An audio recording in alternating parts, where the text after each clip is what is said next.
And finally, before we get to your questions, we have some news to announce. Commissioner Kathy Engelberg, commissioner of the WNBA, just announced that starting in 2025, the WNBA finals format will change. The WNBA just dropped a big surprise during the playoffs, and it's all thanks to the Caitlin Clark effect. Guess what? They're changing the rules big time for 2025. But here's the real question. Is it too little too late? Will anything really change? Clark's playoff exit left arenas half empty, and ratings in the gutter. Now the league SCP gambling to pick up the pieces. But are these new rules really going to fix what's broken? Let's talk about Clark's impact. She didn't just play the game, she rewrote it. 62 shattered records, arenas packed to the rafters, TV ratings through the roof. Clark and the Fever becoming a nightly highlight reel, and fans couldn't get enough. I knew the atmosphere was going to be electric when they announced Caitlin's name in the dark, and the fans went crazy. But here's the reality. The moment Clark left, it all came crashing down. We're talking ratings nose diving by 80%, some games, arenas suddenly looking like ghost towns, crowd sections tarped off.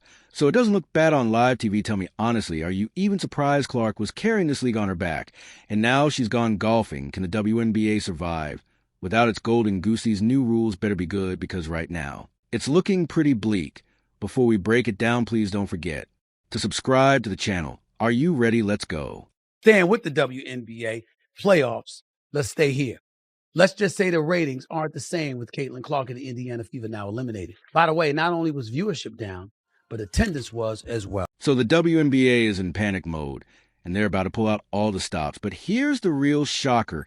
These new rules, they're not just tweaks. We're talking a full-on overhaul that might make or break the league. The question is, will it be enough to fill the Caitlin size hole in their ratings, or will the league continue to go back into irrelevance? Let's break down these desperate moves. First up, they're expanding the regular season from 40 to 40. For games with the entrance of a new team in 2025, the Golden State Valkyries, that's right, 4 more chances to watch your favorite team.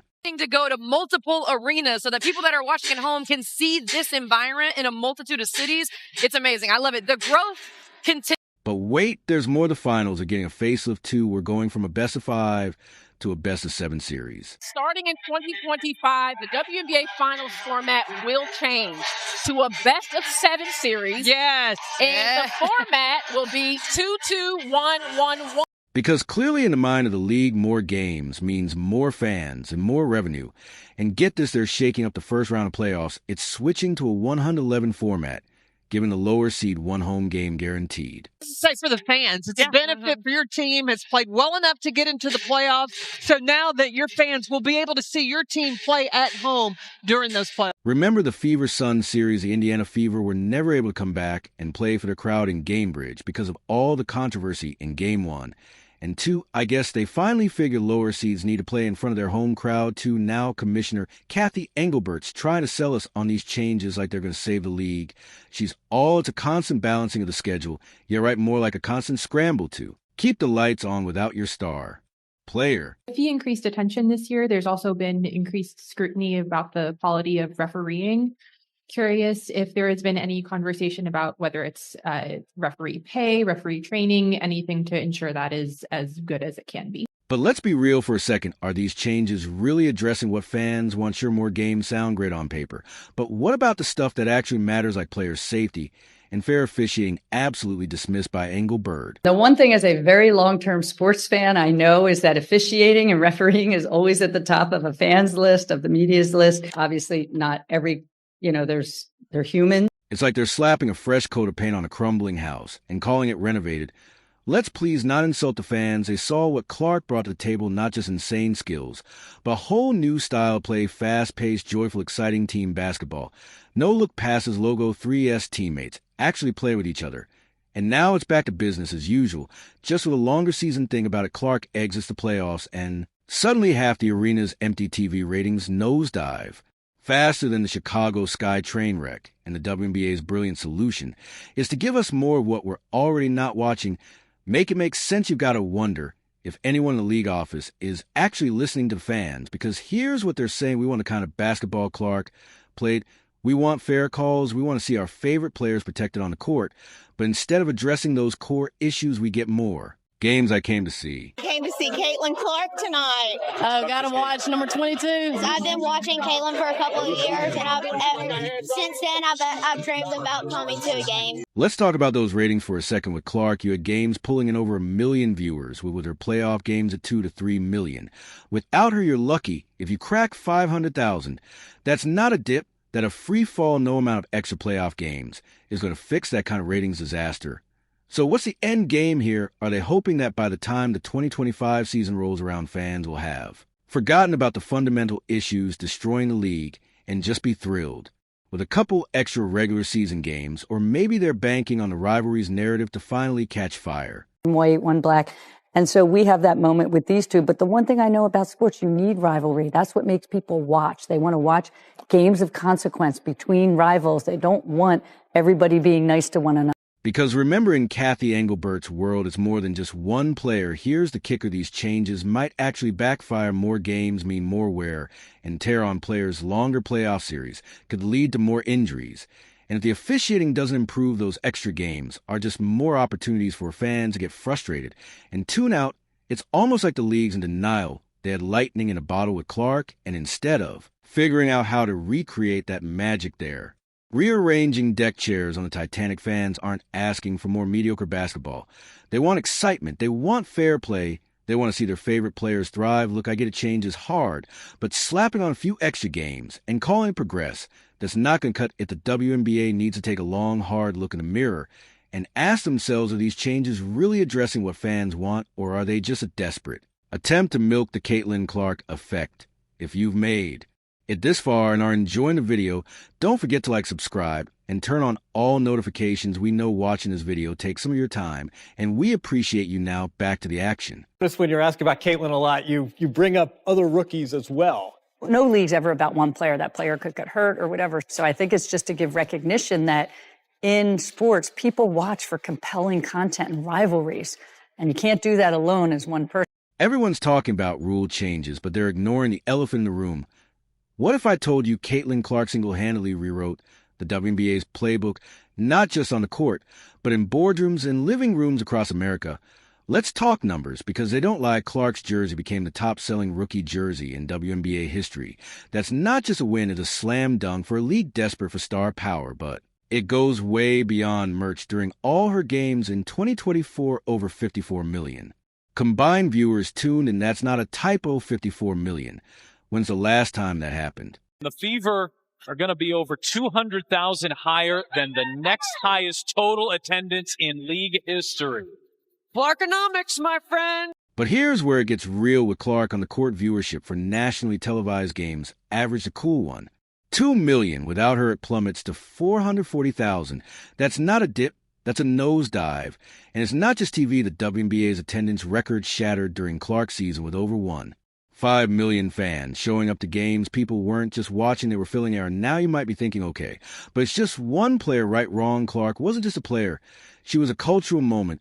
She made women's basketball must-see TV. She got people talk about the WNBA at water coolers and on social media. When was the last time you saw that kind of buzz around the league? She's growing to be the face of the WNBA, reason why her presence on court grabs just as much interest as some of the biggest names over in the men's event. The viewership of the regular season saw 54 million people tune in to watch the WNBA, a boost of 170% from last. So why are fans tuning out now? It's not just about Clark. It's about what she represented: fast-paced, high-scoring, edge, fear-seat basketball. That's what people want to see, and now it feels like we're back to usual snooze fest. But there's more. That fans aren't just missing Clark's game. They're fed up with the league's core issues: player safety, a joke, fair officiating. Don't make me laugh. Remember the eye poke incident? Or how about that lackluster Rookie of the Year ceremony? These aren't just minor hiccups. They're symptoms of a league that's lost touch with what fans and players actually want. That's what's called being a consumer. You get to buy what you want to purchase. And let's talk about management for a hot second. Kathy Engelbert and her crew seem more interested in short-term gains than building a sustainable competitive league. They struck gold with Clark, but instead of using that momentum to elevate the entire league, they rode the Clark wave until it crashed. Now they're left scrambling, trying to patch the holes in a sinking ship with these new rules. So Engelbert and company, do you think tweaking a few rules will save the day? Please, let's talk about the elephant in the room, the stuff the WNBA doesn't want you to focus on. These rule changes aren't just a Band-Aid on a broken leg. They're a smoke screen hiding some serious issues. Let's break it down, starting with player safety. Remember, when Clark got poked in the eye during that playoff game, no foul called, despite how nasty it looked, that's not just bad officiating, it's downright dangerous. I don't even know why I would intend to hit anybody in the eye. That doesn't even make sense to me. But no, I didn't. I didn't know I hit her, actually. I was trying to make a play on the ball, and I guess I followed through and I hit her. So obviously it's never intentional. That's not even like the type of player that I am. And it's not an isolated incident. Clark was on the receiving end of 177% of all flagrant fouls in the league during her rookie season. That's insane. One player taking that much hits was the Jordan rules in effect again. And no one gave us the memo. But hey, at least she got that Rookie of the Year award. Right, wrong, picture this Clark, breaking records left, and right changing the game as we know it, and how does. The WNBA celebrate with a phone call in a practice gym, no fanfare, no ceremony worthy of her historic achievements. It's like they didn't even want to acknowledge how much she'd done for the league. This is the kind of stuff that makes you wonder, does the WNBA even care about its stars? Or are they just looking for quick wins and easy headlines? They decided that they were going to let her know she was Rookie of the Year with a phone call in Connecticut during a practice before a playoff game. You can't make this up. And the irony, fans aren't buying it. They're not just missing Clark's game. They're fed up with the league's core issues: player safety, fair officiating recognition for star players. Where's the press conferences on these issues? These aren't just minor hiccups. They're symptoms of a league that's lost touch with what fans and players actually want, and no amount of extra games or playoff tweaks is going to fix that. So what's the solution? Well, it's not as simple as changing a few rules the WNBA needs. A complete overhaul. We're talking top to bottom, inside out. They need to address player safety head-on, with clear guidelines and consequences for dangerous play. They need to invest in better training for officials to ensure fair and consistent calls across the board. Let me speak for every one of those fans when I say I will put my time, my effort, my enjoyment into whatever makes me happy. I enjoy watching her play, and that makes me happy. And for crying out loud, they need to start treating their stars like stars. When you got a player like Clark breaking records and bringing in millions of viewers, you roll out the red carpet. You make a big deal out of it. You use that momentum to lift up the entire league. So here we are, folks. The WNBA is desperately trying to patch up the Clark size hole in their league. With these new rules, more games, longer playoffs sounds great, right? But let's be real, are a few extra matchups going to fix? The real issues, we're talking about a league that can't keep its stars safe, can't officiate fairly, and can't even bother to celebrate its biggest talent properly. And now, without Clark, ratings are in free fall, and arenas are emptier than a politician's promises. Here's the million-dollar question. Is this too little too late?